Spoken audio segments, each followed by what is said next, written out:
Welcome to the 2014 Andy Billiard Cloth 74th World 14.1 Tournament, sponsored by OBQs and Kamui. Our official ball of the event is Aramis.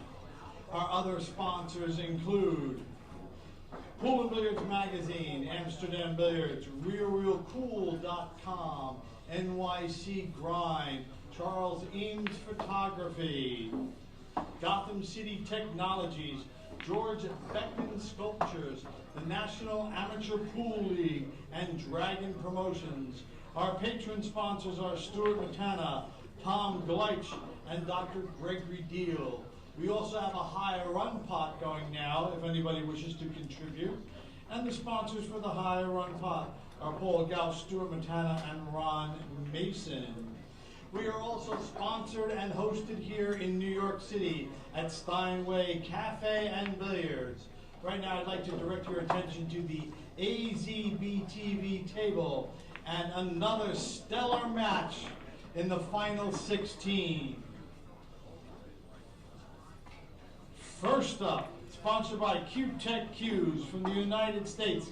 He's the U.S. Open champion in 2007 and 2013. He's a World Open champion, the Moscone Cup champion. Let's put our hands together for the South Dakota Kid, Mr. Shane Van Boning. And his opponent, sponsored by Scorpion Qs, the Marietta Billiard Club, Universe Clothing, and Championship Billiard Fabric. He is a Hall of Fame player. He is the 1990s Player of the Decade. Just too many accolades to announce for this guy. Let's hear it for the Scorpion, Mr. Johnny Archer.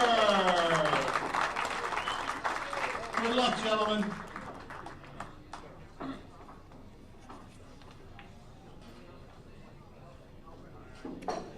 Okay, so welcome back, streamers, and G-Man, and in the booth with Tom Karabatsos, and well, we're about to see two of the greatest players in U.S. history playing each other, Shane Van Boning and Johnny Archer, the Scorpion. Shane's been playing really good straight pool. He really hasn't been tested. He won all his matches. Johnny, on the other hand, has been struggling a little bit and just using his champion spirit to get through to this point. I'm anxious to see, if Johnny finds his A game and what happens to Shane if he has the pressure put on him.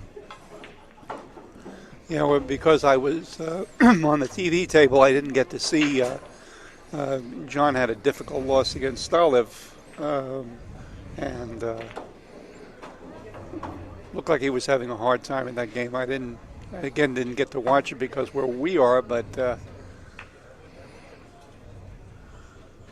Shane broke the balls, ended up pretty well. Johnny's got a combination or a backward cut.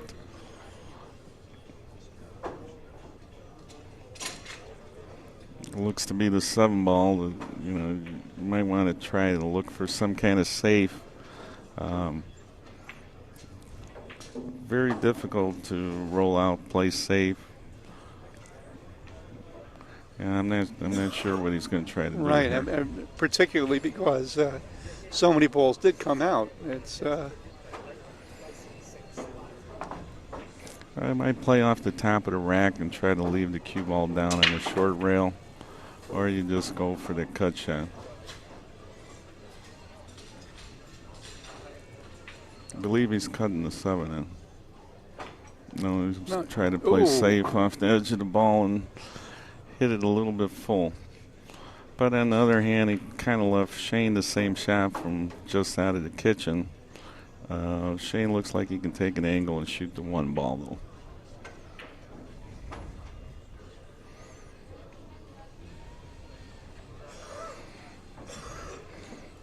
Sometimes, you win the lag. It's a disadvantage if the guy breaks the balls good in this game. Right. I think old-time players, sometimes they win the lag and they knew how to break so good that they would elect to break rather than give it up.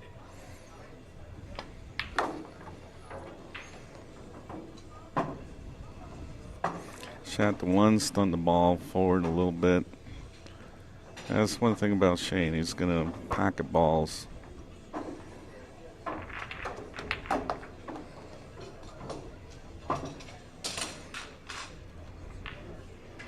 He's going to shoot the ball near the rack here because you can draw back out and play position on a ball that's not near the rack and have a guaranteed ball if something else doesn't shoot.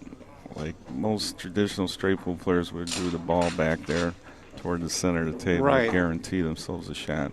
Shane got plenty of shots. Usually you do, but not always.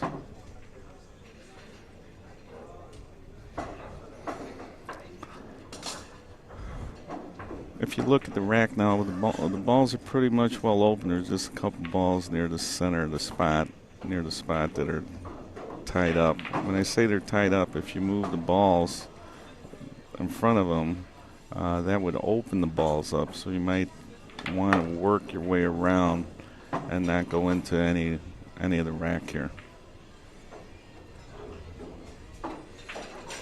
Shane went a little bit too far. He was going to try to roll up, shoot the 6, open up the pocket on the 2 balls that are tied up, that are blocked. And he came up a little short, so he might try something else. And he still moved up for the 6 ball.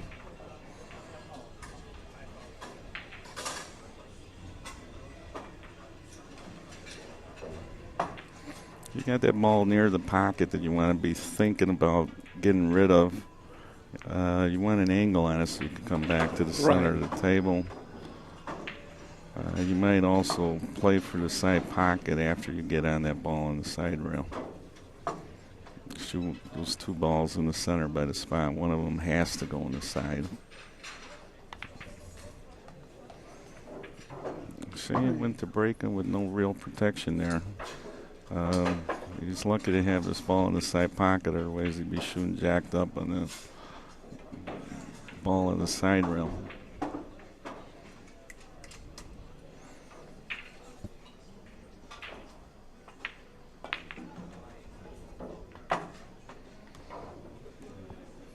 Okay, every once in a while you'll catch us peering over the monitor at the actual table because the monitor is deceptive.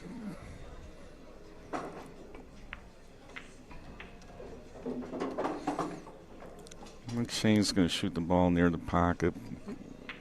You can play for some near the side, but he strokes so good in pockets balls, he might draw back to the center. Oh, he bounced down, and that's still okay. He's got a break shot on his good hand. He's right-handed, so you want a break shot on the right side of the screen where you can reach over the side of the table.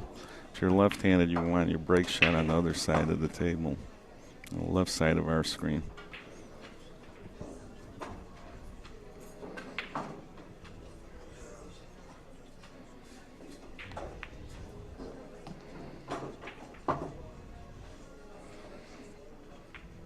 Okay, he played position in the break shot there, and he looks to be thinking of breaking with one of the balls on the side rail, either the ball on the rail or breaking in the side ball in the side pocket. Now he's realizing he might rather leave the 2 ball, shoot this one in the side. okay. Or is that the 4? It's hard to tell. It's difficult. You got to forgive us, folks, but when we talk about the ball, forget we said what number it was. We're talking about the round one.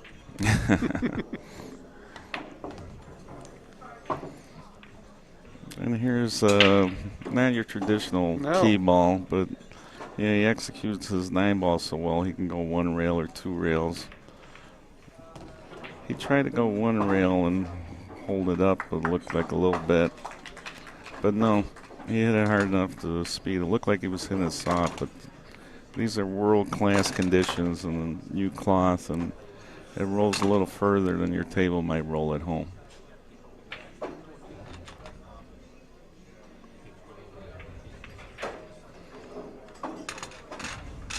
Okay, they're actually talking about scoring. It should be -1 Archer scratched on his Yeah. first safety play. So it should be 14 to -1.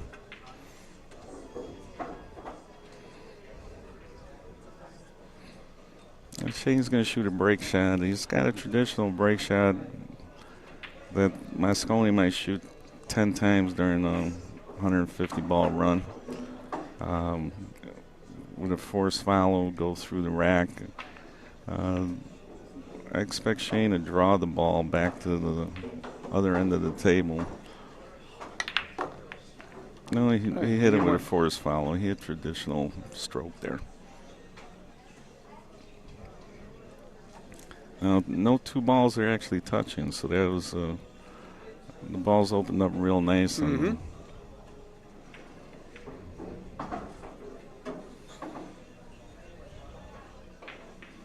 Shane's stretching a little bit for that ball. That's why he hesitated a little bit. He wants to make sure he's in good position. Drop back, get off the rail just a hair. He bounced off the rail pretty good for a straight shot there. Excellent cue, man.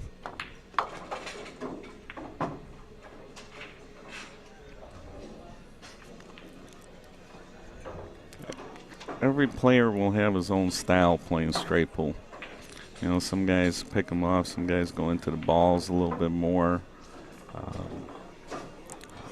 Shot makers, getting close to the ball, leaving yourself longer shots. You know, I haven't seen enough of Shane's game to decipher how he plays yet. But anything he wants to accomplish on a pool table, he can. He can do. I've seen him figure out how to play one pocket in about a week. He just runs so many balls. He can play any game. Bank's good.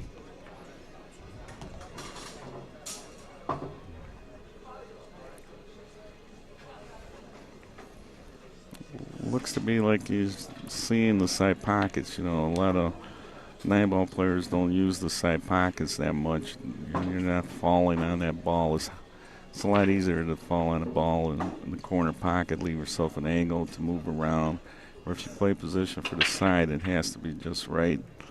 But Shane, recognized the side pocket there, and I think he's going to try to shoot that 6 in the side, possibly.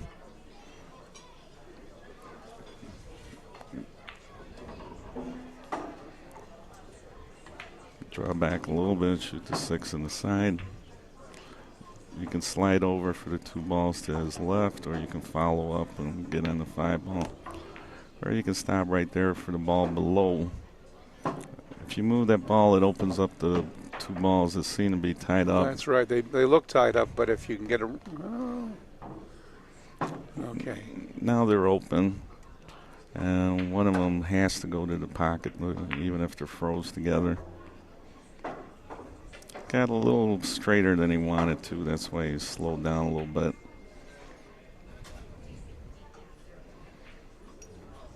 Still very early in his turn to the table. You want to take your time when you're running balls. Shoot as fast as you think.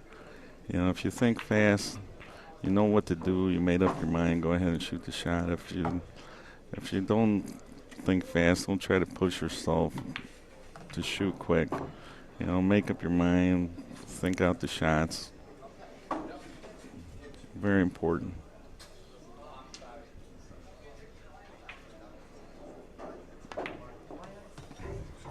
Came all the way across. Thought he was trying to get straight in on the ball. He might shoot the 9-ball beforehand, or the ball next to it. They both went in the corner pocket. Okay. He's got an angle, just slide over. It's got a little bit too much angle. So these are the shots that come up in straight ball all the time, where you got to leave the cue ball on the rail so you can have a good break angle, and you got to kill the ball rather than go around the table. Let's see how he spins the ball in. You can spin the ball in full and roll it in. or you can hit it with inside English and kill the ball. This is laying perfect for an inside English kill, but I think he's just going to roll off and go to the rail in a break shot. Yeah, your traditional player would have figured out a way to kill the ball on the rail there. And leave it on the rail, yeah. Shane's going to go, to the rail and break him, which, in spots like that, you want to guarantee to leave yourself a break shot. So Shane did the right thing. If you're not sure, always go with the shot that you're guaranteed to get into the rack somehow. You could possibly get a good break here and keep your run going. If you were straight in on it because you tried to kill it and couldn't, you would have problems. Shane got through his second rack, scores 28 to minus one.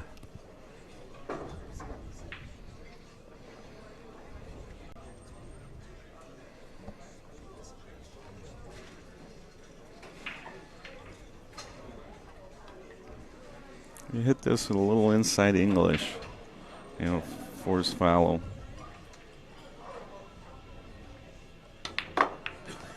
Just like that. Right, and he didn't get stuck, lots of stroke, got out to the control side of the table.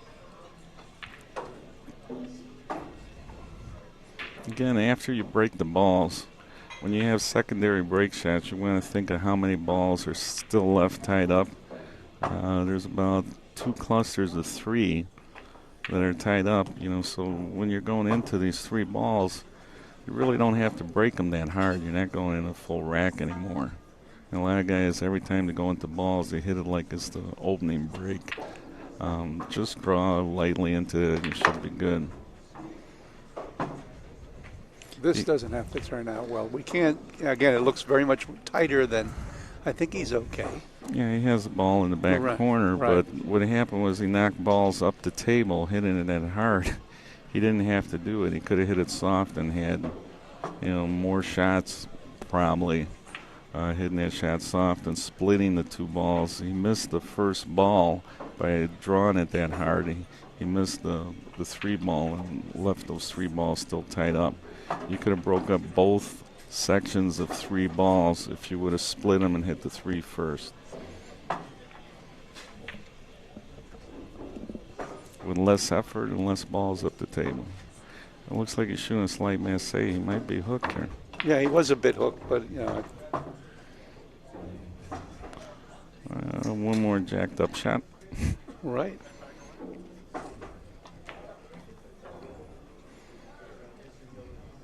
One thing I found out that, guys that shoot like Shane, keep shooting balls in the hole, eventually they run out of balls to shoot. So that's kind of a good style, like 8 and out in one pocket, or, anytime you can run out, make hard shots, it's a good thing to have in your game. Straight pull, you got to tighten up your game a little bit and take some of the luck out of it. There's a nice shot in the corner pocket. I would shoot this shot and break the 3 balls right here. Just draw it softly. You don't have to hit it that hard. He fouled it. He's lucky that ball didn't bounce out too far. A draw shot there. Again, you get to the center table. You had 2 balls to shoot in the corner pockets. He's lucky that he's got an easy enough cut shot here.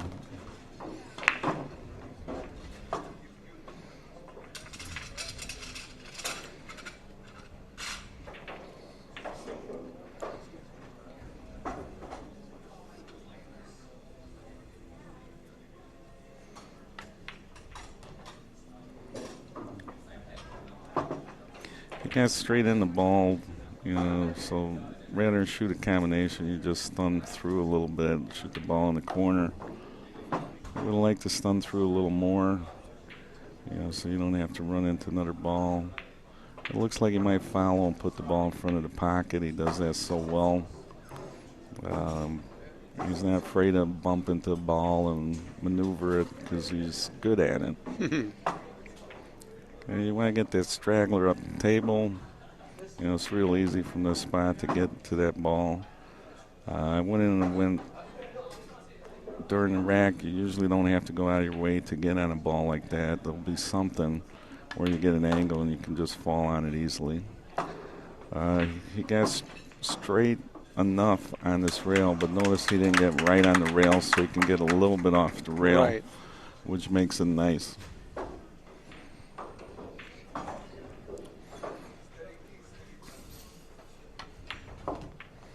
Okay. Okay, drew back a little bit.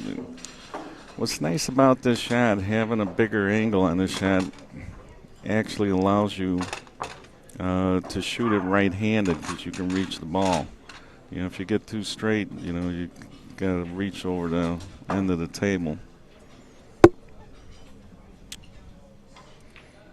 42-0. And like I said, he should be able to reach this ball with the right hand. 42 to -1. 42 to -1. Yeah, we've got to adjust our screen to the -1. Need some water. Now I'm going to see how he's able to reach the shot without needing a bridge. He would have been better off leaving himself even thinner. Right now he's pressed against the table. You know, a little awkward. But you were able to shoot it with your right hand and with your normal, everyday stroke. Just something, one of the inside things to straight pool. Leave yourself a bigger angle when you're on the opposite side, but not too big.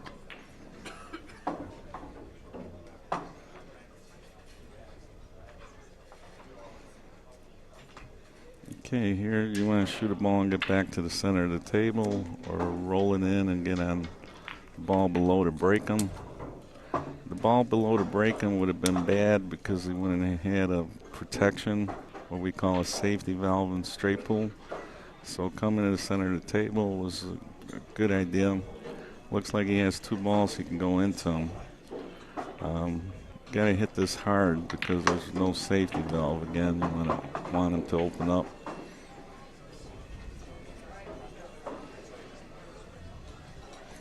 We're playing a long match today. It's a 200-point match. You're in the final 16 in an elimination. A single elimination from here on in. We played round robin earlier and then double elimination to get the final 16 players. Now it's a long match, 200 points. You lose, you're gone. If you win this match, you're in the final 8. You win 2 matches, you're in the final 4. So these matches are very important matches. Mean a lot of money and a lot of prestige.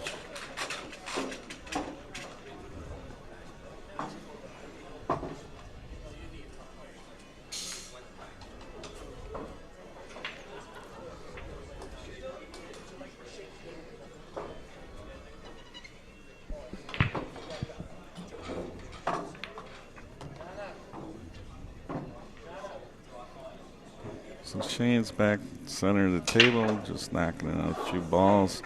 Might move a break shot in a little better position. He's got, again, a break shot at the opposite side of the table.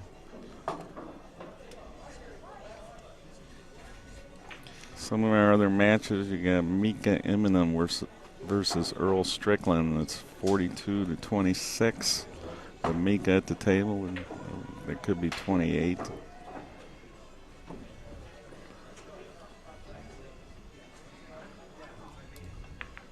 Again, Shane can just shoot a ball in and play position pretty much wherever he wants to. You know, so don't expect him to get in a lot of trouble. Again, he's not worried about that ball at the other side of the table. You know, at some point he'll fall into it, like right now. He'll shoot this ball and slide up. You don't want to get straight in here. If you got straight in, it wouldn't be the end of the world. But in a 9-ball especially, you want to keep your angle so you can bounce off the rail. So he has that advantage. He knows exactly where to get to bounce off the rail as much as he wants to. Here you got his perfect angle, slide over this ball. You want to get straight in on this ball, and the rail won't hurt you because you can draw back a little bit. But again, he plays 9-ball, so he left himself to the rail. Now, can he kill the ball with slow right-hand English, hit the ball full? And see what happened. His 9-ball background actually hurt him there because he knows I don't want to be straight in on that ball on the rail. But if he would have gotten straight in, it was perfect. Right. That's one thing straight pool players do. They know how to get the cue ball froze to the rail or close to the rail, because a lot of times that ball next to the break shot is right next to the rail like that, and you have to play your speed to the rail. But Shane's at 56.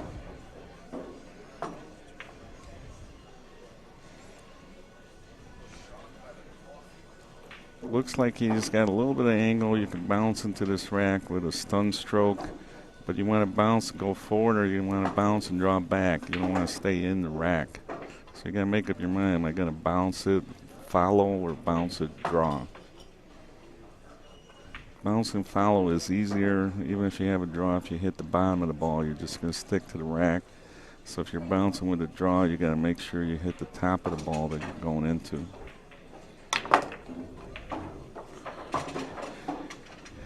He opened up the rack a little bit.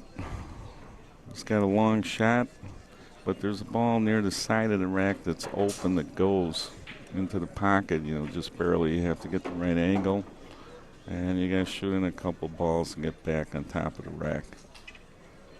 Unless there's a dead ball somewhere.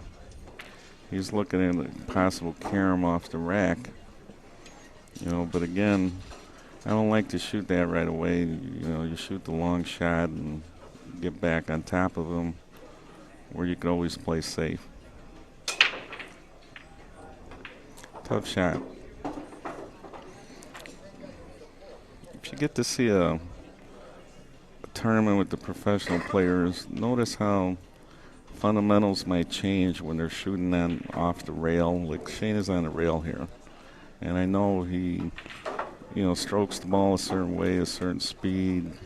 He's jacked up. He's going to, make sure the ball, a lot of times people just roll that in. But Shane knows, I practice jacked up. I'm slightly off the rail. I can cue the cue ball. If he would have been an inch back, he would have rolled the ball in. So you got to be aware of where you're at exactly. And cueing the cue ball is very important. He drew it. He drew it very strong, great shot. It was sort of a forced draw like that. The cue ball goes forward before it comes back, and he came in the side of the rack and got stuck. In case you're wondering why he didn't glance off it, because he changed the angle coming back into the balls, and it really got a bad roll. That's exactly how you wanted to hit this shot, But it looks like he can roll the ball on the side. I don't know what's next, though. Can he hit it hard enough to come across the table? He's trying. It's close. He's got a backward cut on the 1 ball. Almost has a shot on the dark ball, which looks to be the 8 ball that's open on the side. So he was trying to follow and get on the 8 ball. He didn't quite get there. The other ball might go by. Now he's looking at combinations. Yeah. So the game is so close. A lot of people think like, big pockets don't make a difference. Where they really make a difference is when you're shooting half a pocket. If the pocket was bigger, that ball would go through it. And that's what makes tight pockets difficult playing straight pool. A lot of times you don't get that shot that would have gone with the bigger pocket. You cut the 1 in backwards. Yeah. Shane Van Boning, ladies and gentlemen. If he can see it, he can make it. Distracting noises to a bare minimum in the audience, which would include cell phones to vibrate or silent. Take all the pictures you want. Just make sure that the So, a guy like Shane Van Boning, any chance you get to play him for money, it's your opportunity to play a great player, and as long as your pockets don't stay empty. It's not your lunch money. If you're a kid, go ahead and play the game.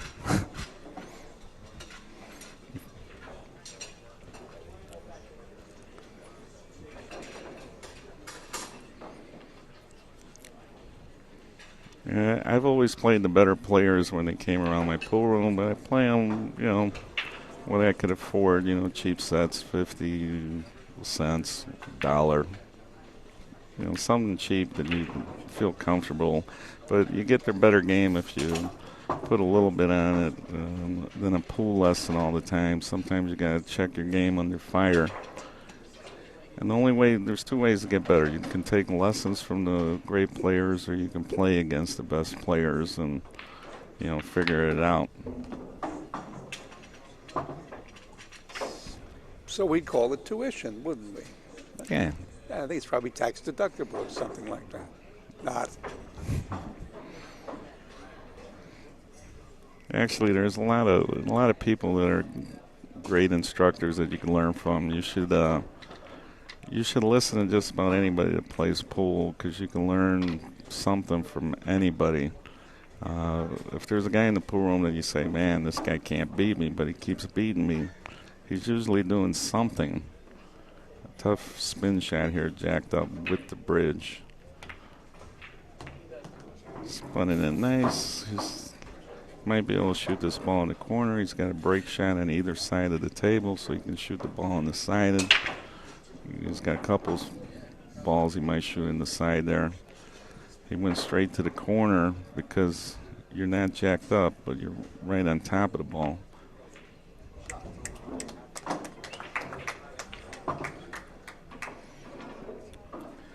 Now let's see if he draws and takes an inside angle, or if he just rolls it in with a follow. I like rolling it in with a follow here.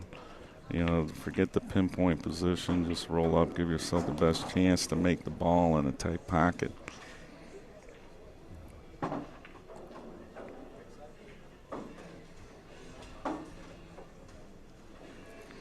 little bit straight on this ball. You got to bounce off the rail.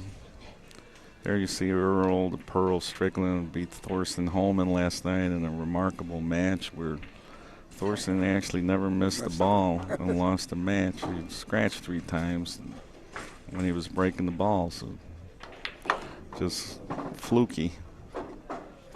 Earl played very well.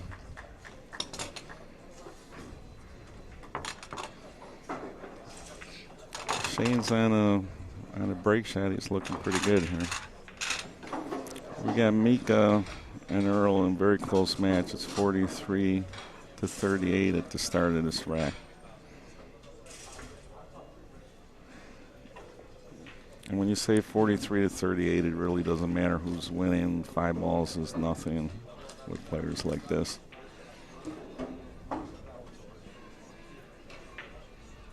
Here we got Shane about to shoot the break shot. He did shoot the break shot. He opened up the rack. No. Here it comes. Let's see a big draw shot here, or is it going to be a small one to the center of the table? Oh, we're doing up and down. He did an up and down at Thorsten Holman.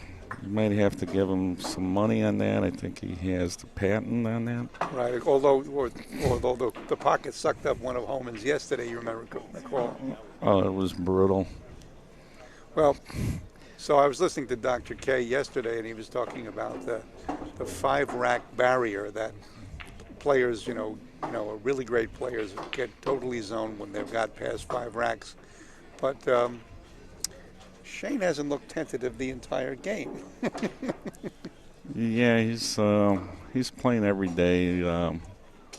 Jay Helford told me that Shane stayed at his house in a tournament on the West Coast, and he came a few days early. They didn't go to the pool room. He said every day he heard Shane hitting balls in the basement where he was staying. At least 12 hours a day he was practicing. You could hear him all hours of the night, pocketing balls. And Shane won the tournament, I believe. The next year he had Dennis Arcolo from the Philippines staying with him. And all he did was hit balls all day and all night. So these guys, that's what they do. They're pool players. they hit balls, nonstop. They work on their games. Some of these other guys, are pool room owners, and they got so much on their mind. Which a guy like Johnny Archer, I'm just surprised that he's able to play at the level that he has for all these years. And I think the main reason that he has is, his champion spirit. That intense desire to win and succeed, and he's just a fighter, by nature. It's also an amazing distraction to be a player and a promoter or a tour director. Tony Robles has got the Predator Tour, and Charlie runs this thing. Yeah. And actually, Charlie usually does better in these things than he did this year. Oh. Well, guess what? Shane missed. Okay, write down the date, folks. Shane missed. Better get the time in there, too. Just absolutely with these metal cans over the lights, it's amazing how many times in this room you hear that bang noise of Earl just hit the lights with his stick.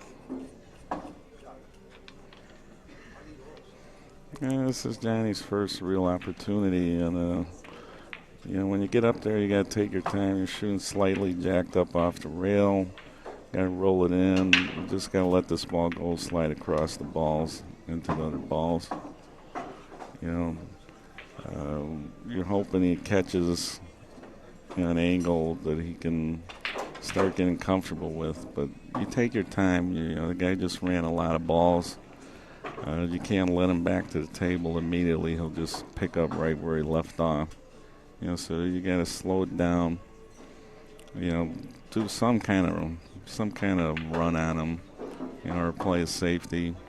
Don't let him back to the table right away. A lot of pressure here on Johnny.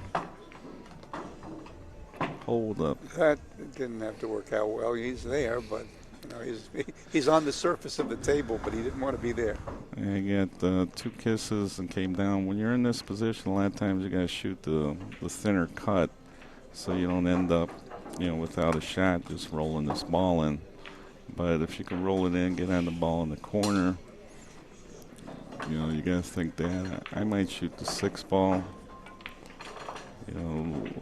Let's see. He's got a slight angle. He might be able to work with it. All right, he's going for the 6.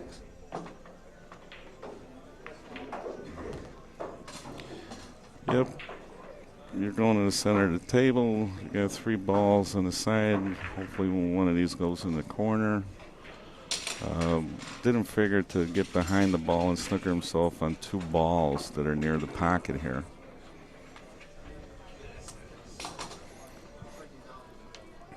Either the 15 or the 10. One of them has to go. Shot the 15. He ran into the ball. Yeah, You're shooting a long shot in the corner or a cut shot in the side. When you get this situation, whatever you shoot better, that's what you should be going for. There's also possible combo in the side pocket. The only good thing about the last shot is he knocked out a break shot.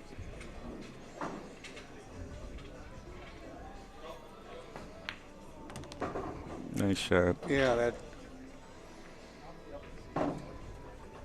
gives you an opening to those 4 balls were demonically placed for not be touching to each other. Yeah, and now you put the 13 in a good spot, but you got these 2 balls that are hard to play position. There's 3 balls that are tied up there, and the 13 blocked the ball that might open it up. So Johnny had to play position for the side. He did it very well. Now you might follow up for that ball that's on the left side of the screen, or take it off a little bit. You still have a ball that doesn't go in the corner where you got to move balls.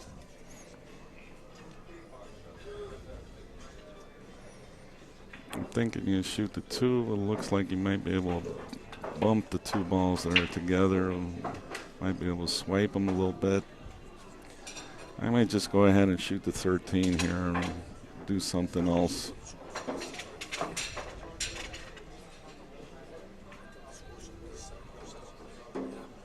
He's thinking about it. Shoot this ball in the side, you're rolling up, you're going to get a slight kiss, you might end up going in the side. He's taking all the chance out of it and just, working around the balls a little bit. So he's going back to the side again, right? Well, what happened was he got on the center ball this time. When you have 3 balls, and always shoot the ball in the center. That's just a good rule of thumb. He's going to pick off the ball in the center, and now you can play position on either ball. So if you're slightly off on one, slightly off on, you're going to be on the other. And that's why you shoot the middle ball.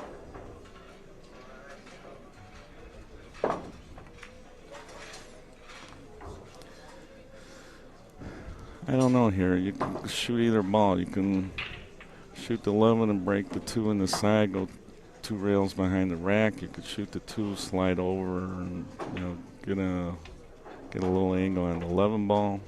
But this is right between a follow and a draw slide shot. And he was able to slide over. And believe it or not, he's in a pretty good spot here. That break shot's a little bit high, so you didn't want a bigger angle on that because you're not going to be able to hit the rack. You want a little straighter angle so you can follow and go into the rack. I'm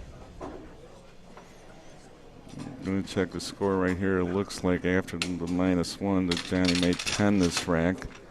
So he's sitting at 9 and 4. You can add to Shane. Should be 74-9.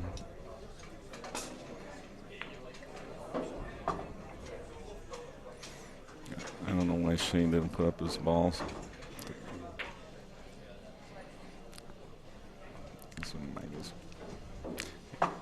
Yeah, Johnny was at -1, so he's sitting at 9, and he made 10. Shane made 4, 74-10.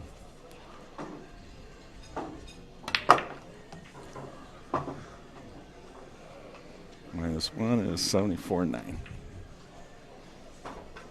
Johnny was able to get into the rack, but he didn't have either that little bit of follow or that little bit of draw when you're bouncing it, and he stuck to the rack. If he had that little bit of a draw, he hit the ball on the wrong side and it just stuck there. You hit the bottom of it a little bit, and you're just going to freeze to the rack.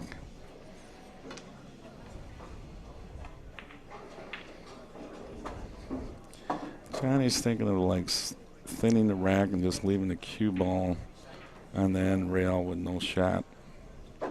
But your speed has to be really good here. And went a little bit too hard. The 8 doesn't look like it goes in the pocket. That higher ball above the 8 and the 5, the stripe ball, you might be able to cut that in.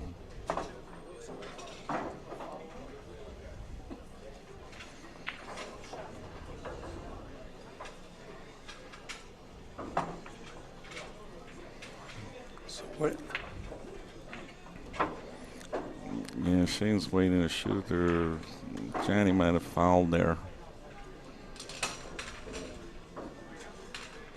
No, I think they just adjusted the score. I think that's what John Lemon did.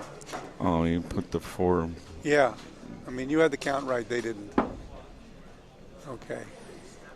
Wow. He's got a backward cut on the stripe. I expect Shane to, shoot this ball in the hole. But you're sliding up the table. Anything can happen here. There it goes. He hit the rack fuller than I thought he was going to hit it, and this cue ball didn't travel far. If you can hit it full, you'll stay in the area. If you glance off it, of course you're going to go up table.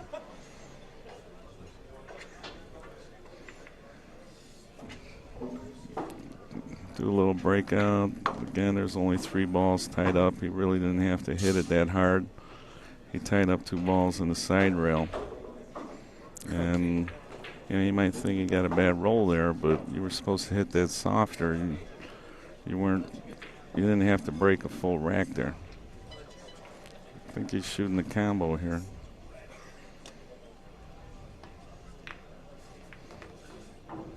Okay, is he going to dress that 13 ball now?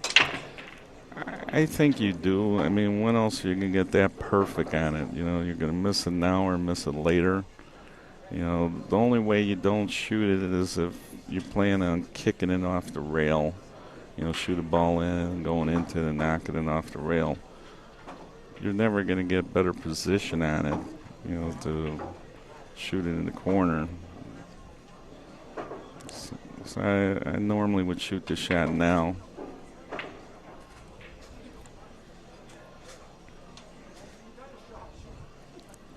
Shane agrees. Good idea.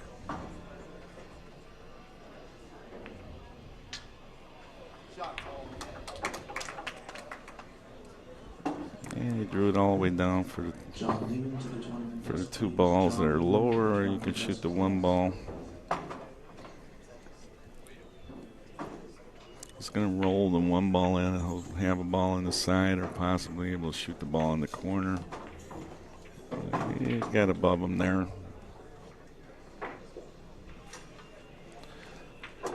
He really didn't want to shoot the break shot here. You know, so he came up a little bit too far. He's looking at that combo to see if it possibly can go. He's looking at the 9 ball that's all the way on the short rail, or the ball in front of the 9, cutting one of those balls in. Yeah, so whatever you do, don't shoot the break shot. You know, just figure out something else. It's so hard to manufacture a break shot to put one in a position that when you do have a break shot and, you know, you got less than half the rack left, you know, just shooting it off, you know, under no circumstance unless you don't have any other shot. Okay. Don't shoot the break shot. Sounds like the gospel according to the Dallas West, right? Dallas would tell me, whatever you do, Tommy, don't shoot that 14 ball. You know, you'd see me like lining up to shoot the break ball. So whatever you do, don't shoot that 14. And I think the guy that taught Dallas knocked that into his head. Joe Deal. It's funny, a little town of Rockford, Illinois, 90,000 people, which compared to a city like New York or Chicago is very small. You know, I had all these great players playing in their downtown pool room, stayed in Madison. You had Joe Deal, who apparently learned from a guy named Bill Lou. Joe Deal came within a ball of winning a world championship. He beat Willie Mosconi in the world tournament before, playing round robin, but he could never beat Irving Crane. Crane had his number. But old Joe was a great player. And this guy, Rockford Lou, Bill Lou, give you an idea, Dallas was a young man at 20 years old, and this old 90-year-old guy walked up and said, "Kid, I see you hit the balls really nice. I want to show you something." And he pulled out of his pocket a newspaper clipping, and it showed that he played, Bill Lou played Ralph Greenleaf and beat him in an exhibition match in 200-point block matches, 2 out of 3 200-point matches. You know, so Rockford Lou played great. In fact, Dallas told me that Jimmy Karras told him that, man, there was a guy in Rockford that nobody could beat. He was talking about Lou. And so it's the lineage of the game. You know, it's kind of funny. I had a sailor from Racine, Wisconsin. He just got inducted into the Straight Pool Hall of Fame Wednesday night. And he saw me playing one time, and he said, "Man, you look just like Joe." And he was talking about Joe Deal, you know, who he took lessons from. Mosconi recommended him. The sailor used to follow Mosconi around and just, you know, idolized him and did everything that Mosconi would do, even smoked the same cigarettes. You know. Gee, what were they? Cool. Yeah, that's right. You remember. Yeah. So I mean, it's such a wonderful feature of this event, the Hall of Fame, the unsung heroes, guys like, you know, that you're talking about, Joe Deal. I'm always lobbying for Ziggy Euphemia and Onofrio Lowry. Gene Nagy was inducted last year. You're talking some great players. You know, they say Mike Euphemia beat Mosconi's high run, he might even be in the World Book. They might have accepted it to 625 or. Right, and won one tournament ever. It reminds me just a little bit of there was a stand-up comic named Joe Ansis who never performed for anybody else except for comedians, and he was considered to be the greatest. Actually, Rodney Dangerfield supported him, and it was claimed that Lenny Bruce stole a whole lot of the stuff from Joe Ansis, but the guy was the greatest comic, but he couldn't do it in front of people. And, Euphemia apparently couldn't play tournaments. It's something a little different, playing in the limelight and playing in front of people. And, it's just your comfort zone. Some people aren't comfortable. That's probably the hardest thing about playing a tournament. You got Mike Schmidt. If this tournament was played in his basement, nobody would ever beat him. Somewhere where he feels comfortable. He tells me, I just have such trouble, adjusting my game, when I come to these tournaments. So, So the next tournament's going to be played at Meropolis' table, and nobody beat Schmidt.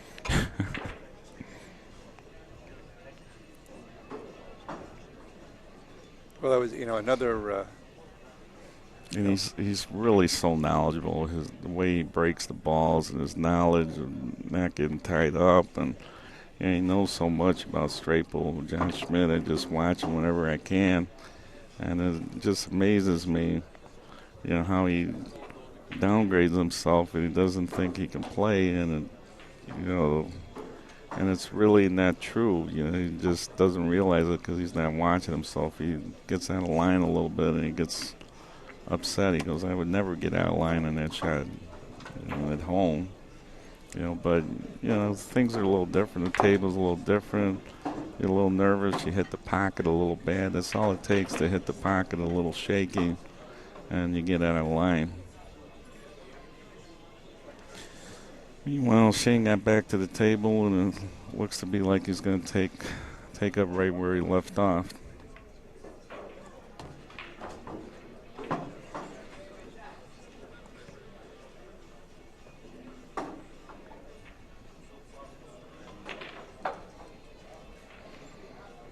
So we're peeking around the corner. I know you folks would like to know what's going on in the room. So would we, but we can only see in so many directions. So Mika is back on the table against Earl. Here Shane just did something very nice. He knocked out a break shot. He's just got worried to get that ball off the rail to open up the other ball. Mika and Earl, look to be in a close match over there, 68 to 55 before this rack started. But Mika's at the table. Anytime the match is close, the guy at the table is a big favorite.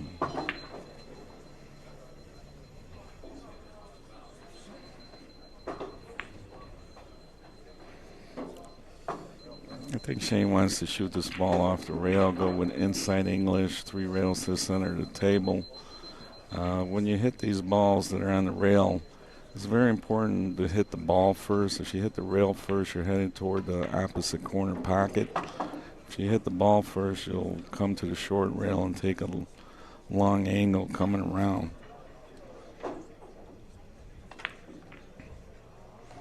He doesn't want to shoot the ball in the side pocket because, that's his key ball to get on the break shot. Okay, watch the path and you'll see what Tom was talking about. He Not towards the pocket, but coming out to the center of the table. He hit that very good. Now he might be thinking about possibly breaking on the other side of the table with the 9 ball. The 9 ball is a little low, but you got the 5 and the 7 on that side of the table. I would just forget about it. Just go shoot the ball on the side, come up for the 5 ball, and then shoot the 9. Or you could shoot the 9, come for the ball in the side pocket, get on the 5 last to get you on your key ball. Looks like he's starting to figure out the straight pull patterns a little bit. And you just roll up on the 5. Oh, you want to get off the rail just a little more. Right, I was. So that's a little surprising. But when the ball's frozen on the rail, you want to get straight on it. If you get too much of an angle, now it's hard to hold up the cue ball. But then you can get too straight, you end up on the rail. Yeah, see, Pete pushed it down a little bit so he can. So he can get off the rail. This little bit of cueing, allows you to go to the rail and come out to the center of the table, toward the center. I would like to come out a little bit more, but that's just about perfect.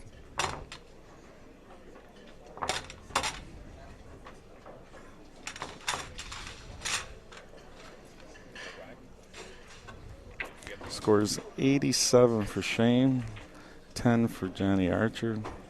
Again, this match is to 200 points. We have a lot of pool left to play.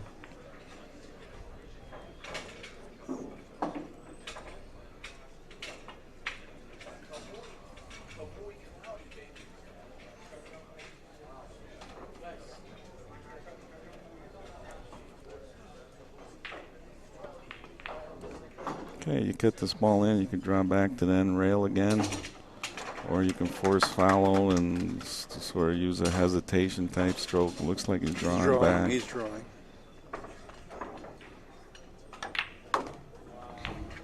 The reason it went to the side rail there is because he hit the ball in the rack, the lower half of the ball, rather than the top half, which is fine. You still have enough draw on it. We'll go to the side rail, spin forward. It's got plenty of shots. Balls are open. The idea is stay out of trouble. When the balls are open, playing any pool game, the secret to running the rack is keeping your position. If you play good position, you'll always run the rack. Once you start getting out of position, then you got to execute and go back and forth. Start shooting long shots. You might miss a shot because it's a long shot, or you might miss a shot because the position is now real difficult.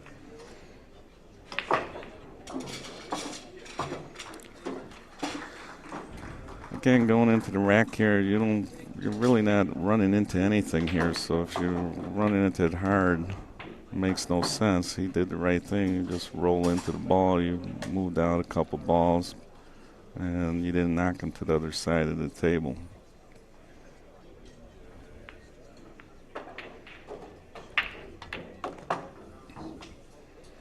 And he's coming up for the one ball here. He's got to move it to open up the balls in the pocket.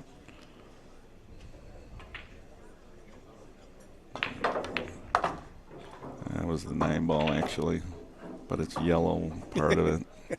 One of those yellow round ones.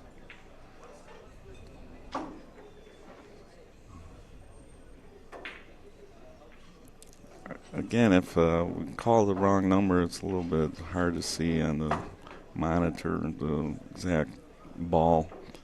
But after they make them, you can pretty much guess what he was shooting at.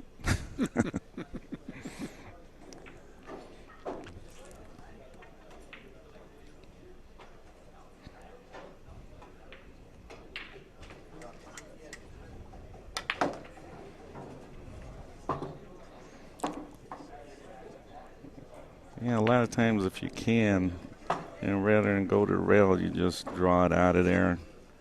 When the ball's near the pocket, sometimes you go to the rail. If it's in real deep, you don't know where you're going.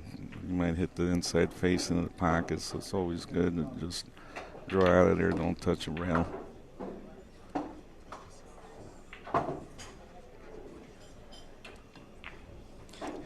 Just a little worried about those 2 balls down there, but he shouldn't. They're both going the opposite corner. He's going to try to run into the high ball here. You didn't want to hit the low one because you would have gotten behind the ball possibly. This way, hitting the high ball, he had plenty of protection.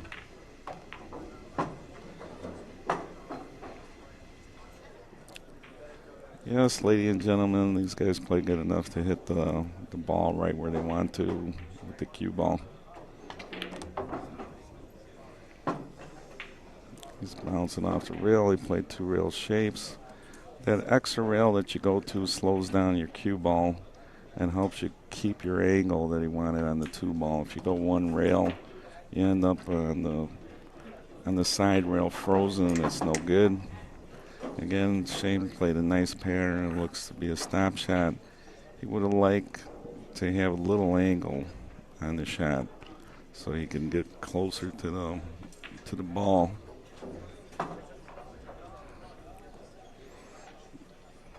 But you just stop it and go to the rail. He did have a little angle where he was able to get closer to that ball in the side pocket. Now it's just a stop shot.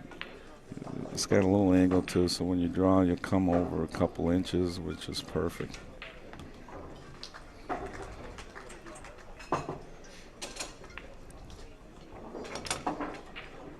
And Shane's over 100 balls. He's at 114. 115. 115, yeah. Thanks, Shane.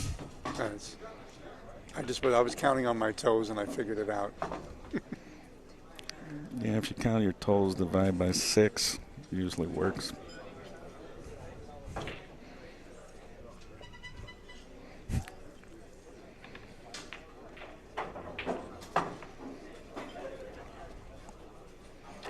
We got Dr.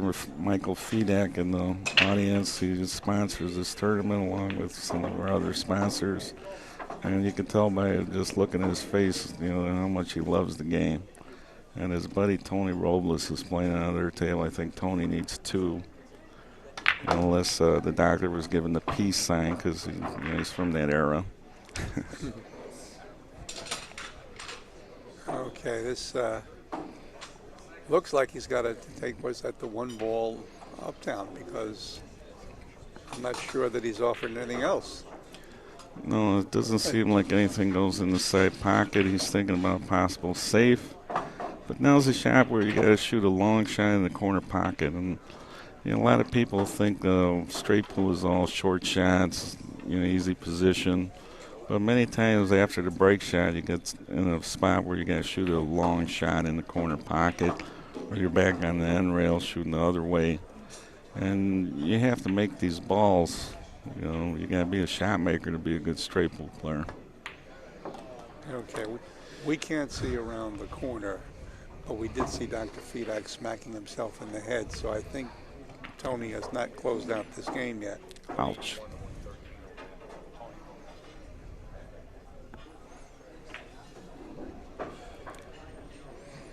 Tony Robles is about the nicest guy in pool.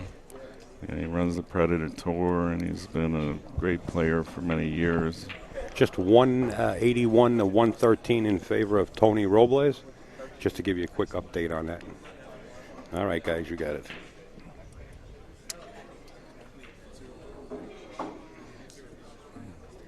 Shane's going to roll this ball in the corner. He doesn't like to do it, but, sometimes you have to roll the ball. Something, just to interrupt you again. Actually, Tony has 198 with that run. He needed 2, and he wound up missing. So Johnny Fulcher will be coming up as they took a break.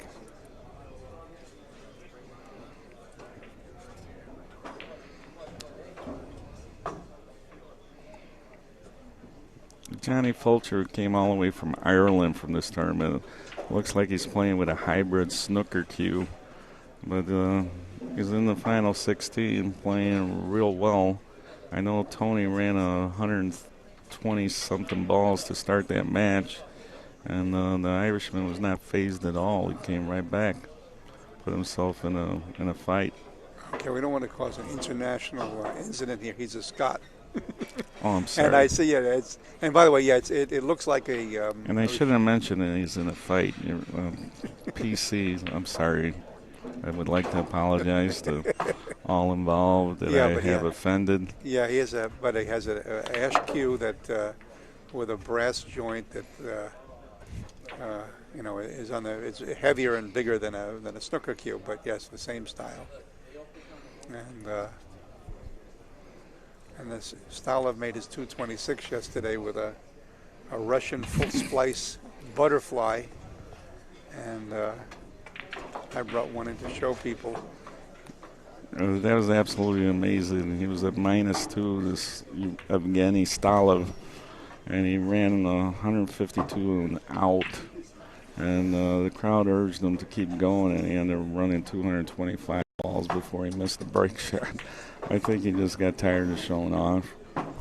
Yeah.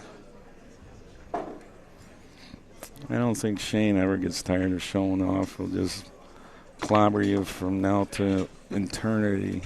I played him in the U.S. Open, and a couple years ago he won the tournament. He ran 11 racks in about 3 innings, and just smiled and ran out. No mercy. I think he would beat you 11 to -1 every game if he could. He's got, what is Shane, about 30, something like that?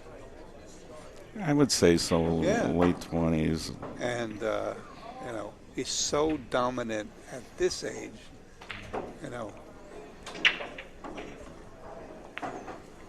And for all you players at home, Shane was getting beat by some of the local guys, like Larry Neville was telling me, who's actually a great player. And, Shane would never beat him, playing matches. And then about a year later, he came back and he just, beat everybody playing pool. So he went in some hole somewhere and just practiced. And, it just goes to show you what you can accomplish, if you work real hard. And it doesn't take all that long. If you're willing to pay the price and have the talent, of course.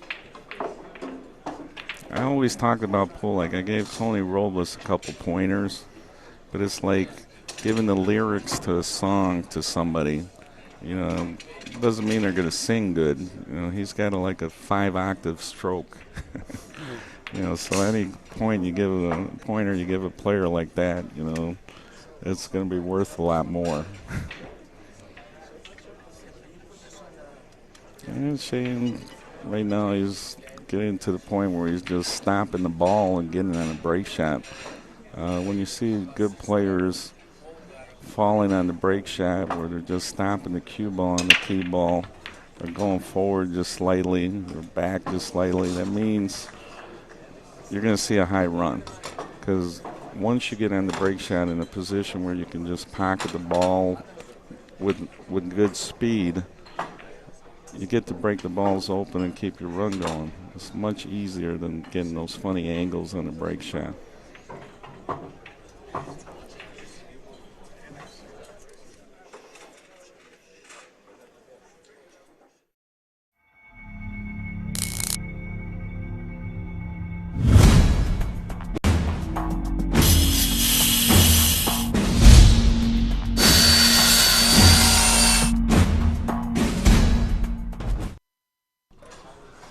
Here we go, back for the break shot.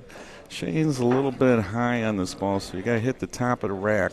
There's 2 balls, a straight ball and a solid, I believe the 14 and the 3. You want to hit the 14 here. You get a much better break than hitting that last line of 4 balls with the 3 ball. So you want to glance off the 14, so you don't want to hit them too hard, unless you're guaranteed you're hitting the 14. You hit the 14, the ball's opened up very nicely. He's got a shot on the ball in the side pocket. He's got shots in the corner. To shoot the ball in the corner, you want to. I like to roll on the short rail, so you're below this ball, so you can work your way up table. But there's no protection if you get too low. You're going into the rack. So, he's looking it over. You might want to draw back a little bit here and go 2 rails to the center of the table. But he's right to move to this 14. I think it's a better shot because then you could break him with the ball on the side rail. Okay, is he going? He went below the rack. Which means he's going to go into them, and He has to go into them. You need that high speed now to guarantee a shot. So he hit it hard. He went into the balls without protection. right. 2 balls tied up, the 14 and the 4 ball on the side. So now he's shooting the ball in the corner. He's got the 15 ball in the side. So if he wouldn't have rolled up a couple inches more, he would have been in a tough spot. And that's why you want the protection when you go into the shot, when you go into balls. Didn't quite slide over for that ball on the side rail. So he might be slightly jacked up over the 8-ball when he's shooting back toward the corner pocket here.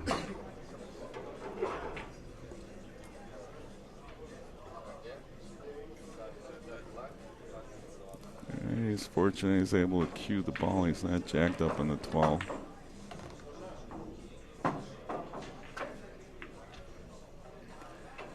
Shane is rolling right now. Those are only 2 balls tied up, and one of them goes in the side pocket. Right. So They come apart now, I believe. yeah, he's going to spin and shoot that 14 in the side pocket, or just roll it in. And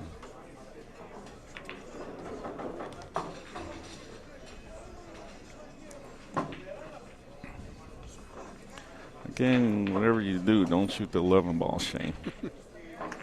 You might have to if this ball doesn't go by the 11 in the corner pocket. So when he shot that ball, he should have shot a little harder. Put the object ball on the rail. Make sure it gets past the 11. He's shooting slightly jacked up. It doesn't seem to worry him too much.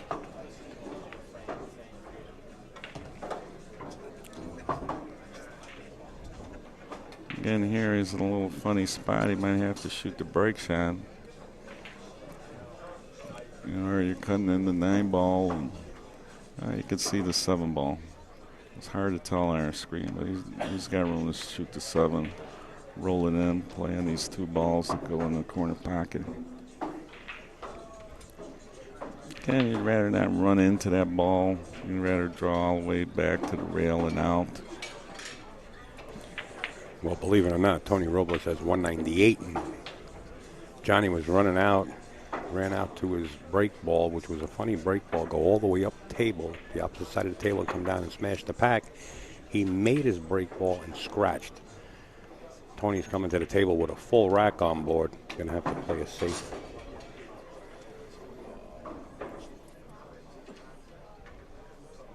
Oh, great match over there. Seen a lot of great pools since I got to New York.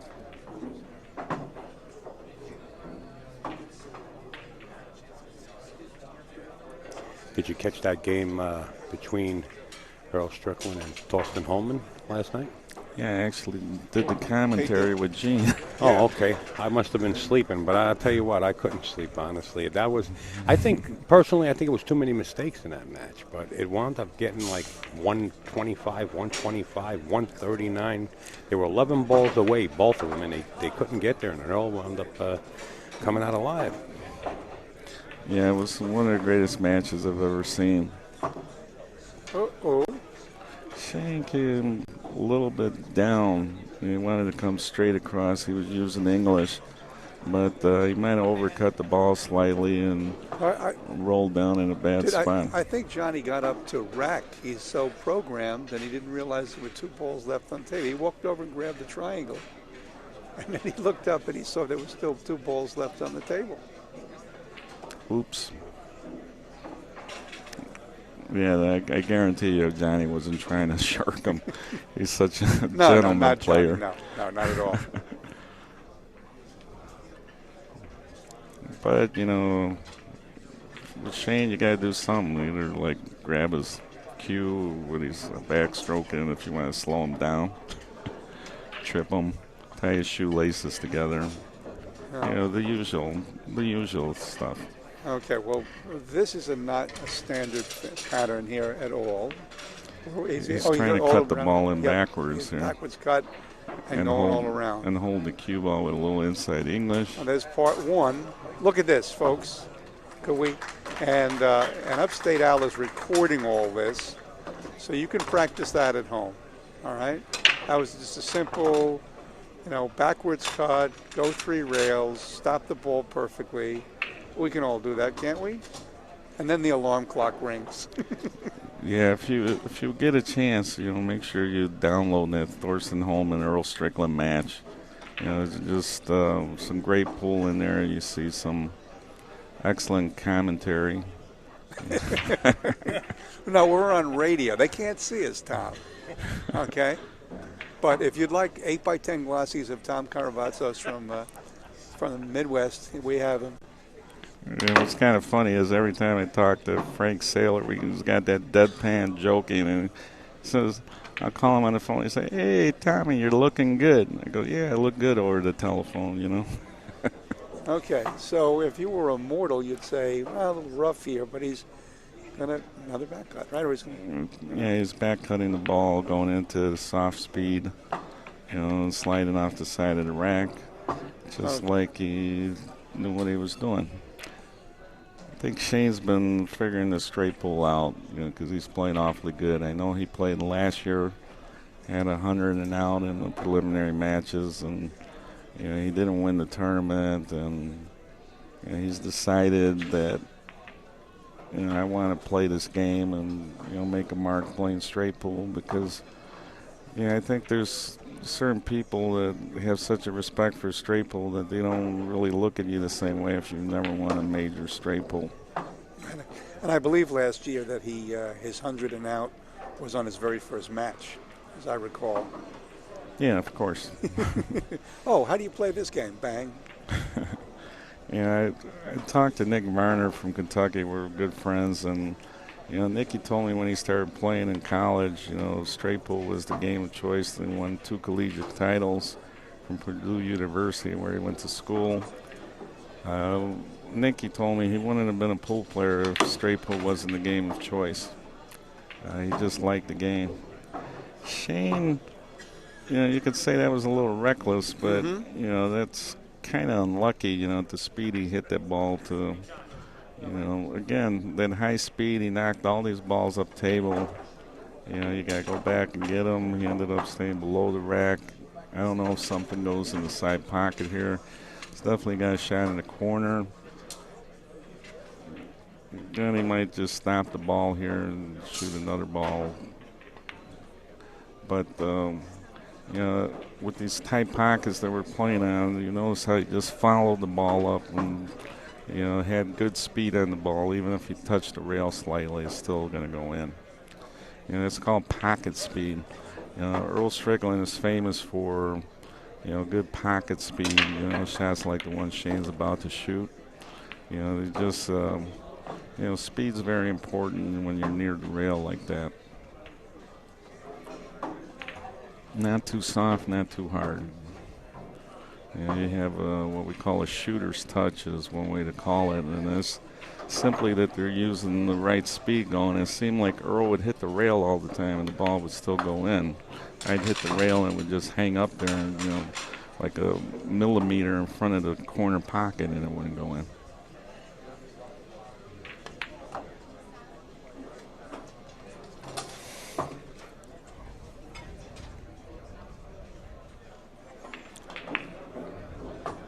Shane's up over 150 balls now.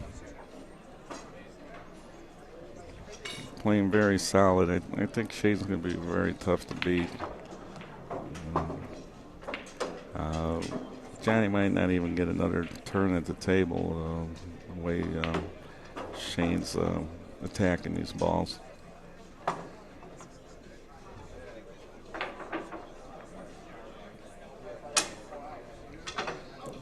Uh-oh. Fulcher, I believe, missed. I would guess. I mean, you know, Johnny's sitting there with one safety and one inning at the table, you know, and Shane's in over 150 balls already, you know. It's tough to beat a guy that's playing that good.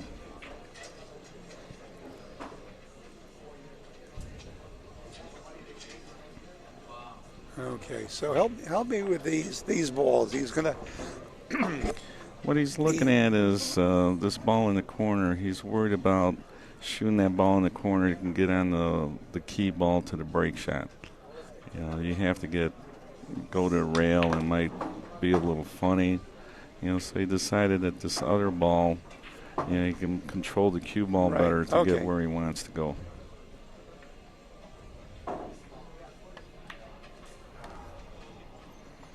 And here he's figuring it out. He got a little straighter, could stop, shoot the ball on the side, but he's just going to draw back. Even if you Okay. drew back all the way to where the cue ball is right now, you still have a good break shot, you know, so somewhere in between is a better break shot.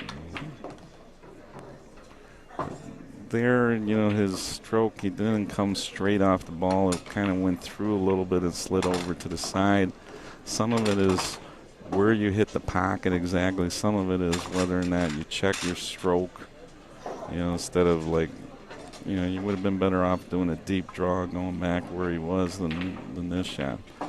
But he's up close. He power shots real good. Power to draw. Oh, that worked out really well. So we're at 157 before that shot.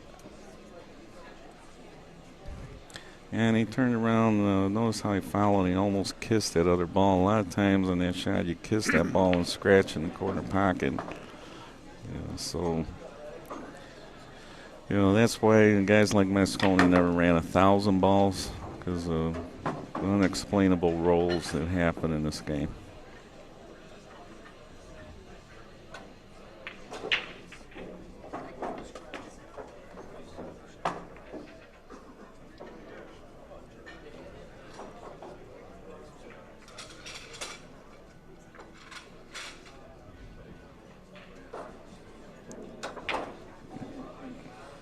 Again, we'll adjust the score in a minute, but Shane was at 157 before this rack.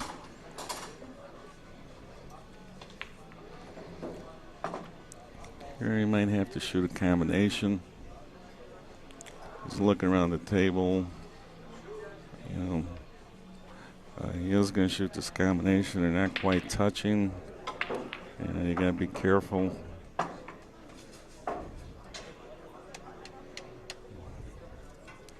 This is probably the Archer's best opportunity to get back to the table, and he made it look easy, you know. Right.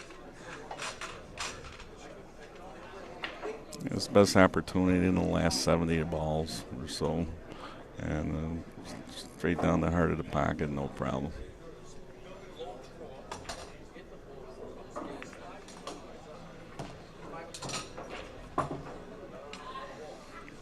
Shane has break shots on both sides of the table. He's got the, you know, the 1 ball, the 5 ball. He's going to shoot the 5 on a combo. If you notice something that a lot of people don't realize, when you're shooting the ball into ball, usually the ball you shot the break shot, let's say the 5 ball off was a break shot, the other ball became a break shot. It usually stays in the same place that the 5 ball was. Yeah.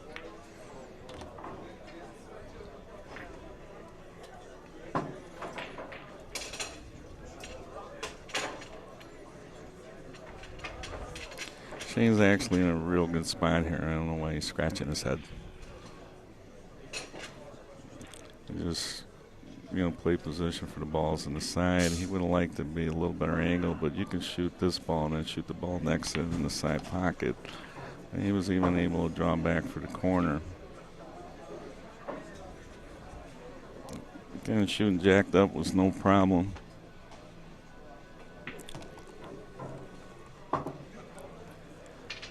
Again, just to remind you, before the rack, the score was 157 for Shane. And here we're able to adjust that on your screen.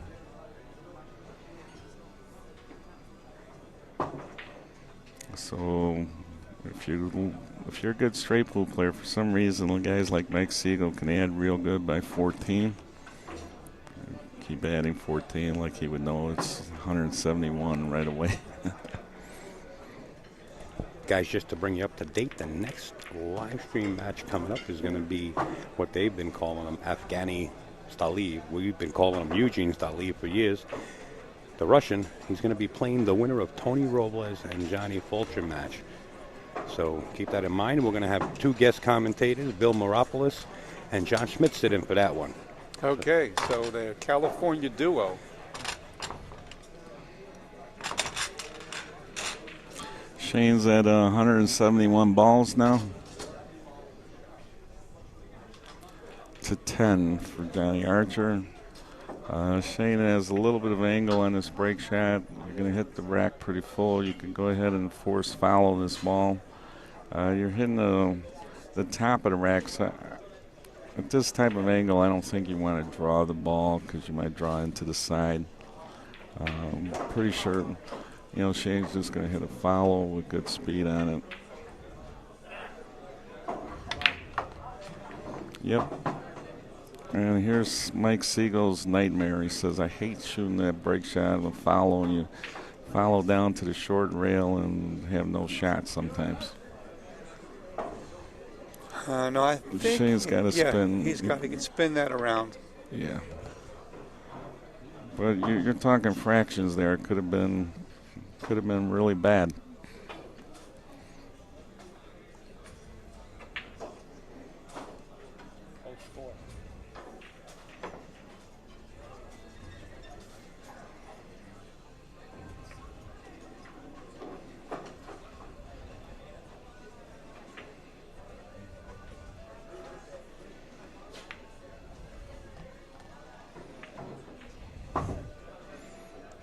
Earl and Mako have been in a close match all the way. They're 103 to 100.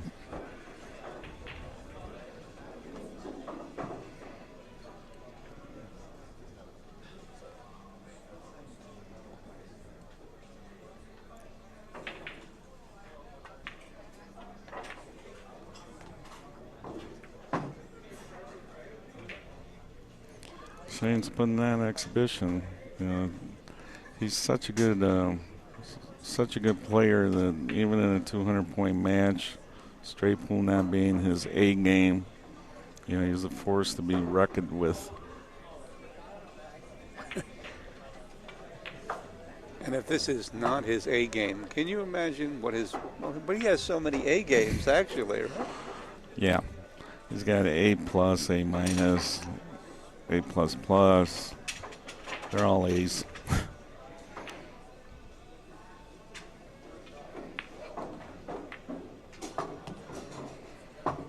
Yeah, he's definitely on the dean's list playing pool.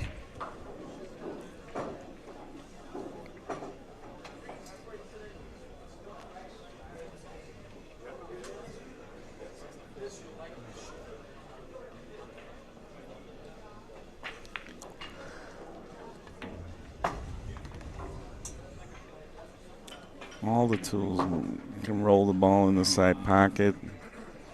Yeah, just fun to watch, Shane play pool. Unless, of course, you're playing against him. Well, where we're sitting, it's very entertaining. Where Johnny Archer is sitting, less so. Not so much.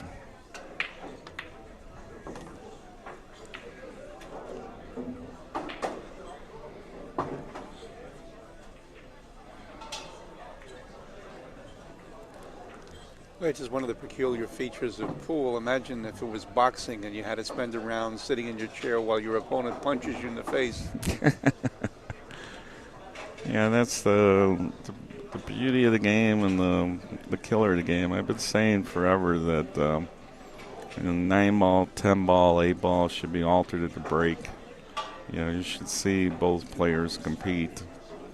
You don't want a guy breaking and running a set of 9-ball, especially today when you're racking your own balls or you have a magic rack and you're able to freeze the balls exactly the way you want to and get the speed down on the table and make the ball on the break.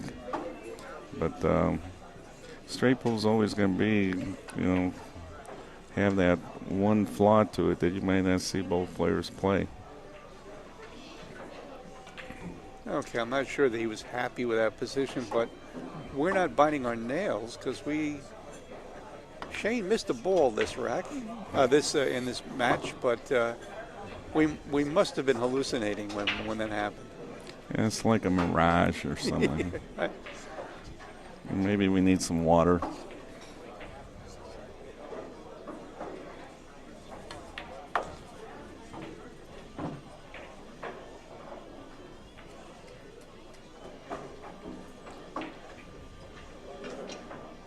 Yeah, he's just going to roll up for the other ball in his side pocket. You got nice angle on it. If you didn't, you just roll closer to the side pocket until you get your angle. He was able to go to the rail, come out. And you want to stay a little inside the ball like he did so he can roll in front of the side pocket and leave it right on the rail. He had a little bigger angle so he didn't go all the way to the rail. Okay, needed a rack +1. So are you saying he's at 85? That's actually, if you shoot the break shot off, you're okay. The rack's on the table. Right. All right. 185. 185 to 10. Okay. So this is going to be the big draw shot. Will he scratch? Oh, he followed the ball. Unless he forced it through and hit that last ball somehow. He's on the rail. He's on the rail. There's another opportunity for Archer to maybe get some. Any ball on the rail is tricky, but he shoots off the rail so good. And, notice how he just followed through. Nice smooth stroke. Didn't overshoot the shot on the rail. Just rolled it right into the corner pocket. Very tough shot and made it look easy again.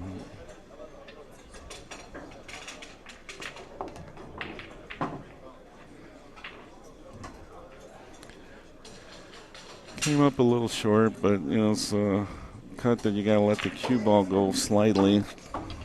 I don't see any other shot up in the corner. The pockets are blocked. Went a little too far for the ball in the short rail, the 7 ball, to cut it in. So you're going to cut the 1 and run it into a ball. But he should be fine. He kissed the ball slightly. Look at this. It was within a fraction of being hooked again, but he's got a shot in the side or the corner pocket.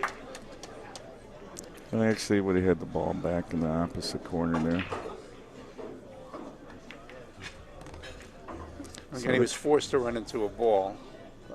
Yeah, when you're forced to run into a ball, you're taking chances, but a lot less chance if you watch the speed that he went into the balls with. He was going to have a shot no matter what kind of kiss he got at that speed. He was figured to be okay.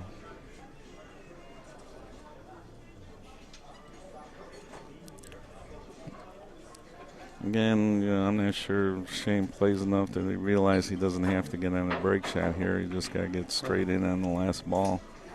Well, that's I was scorekeeper in an event a number of years ago, and top-level players in this event. And when players asked me, "What are you the ref?" I said, "No, I'm just the scorekeeper." Right? And he was checking every inning, so he needed just like Shane needs. He needs all the balls on the table, the 14 plus 1, and he lost count and was playing shape to get a break ball, which he didn't need, and missed.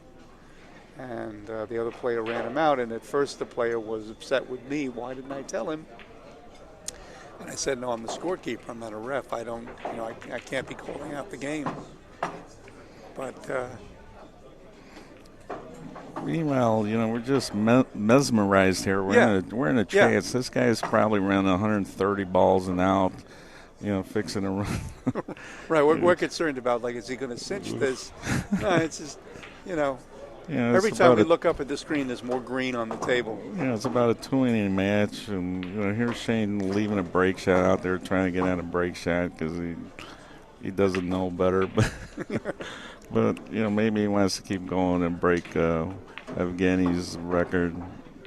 Mr. Stollett ran 225 balls last night. If they're not going to let him keep going because there's a match scheduled right after this. And the high run rules are for the prize money. It has to be within the match. Okay. Okay. No. I think it's 199. He just has to make the break shot, and Johnny conceded. I told you he was going to play for a break shot. He has a break shot. He did. Oh my God. It makes you. I mean, I've only been playing straight bull 40 years. I never. I can only dream of having a 200-point match, 2 innings. Well, guys, we want to thank Tom Carabasso and Gene Mann sitting in. I'm sure these guys are hungry. We're going to have John Schmitty out of California sit in with Bill Moropoulos for the next match. The Tony Robles match is still in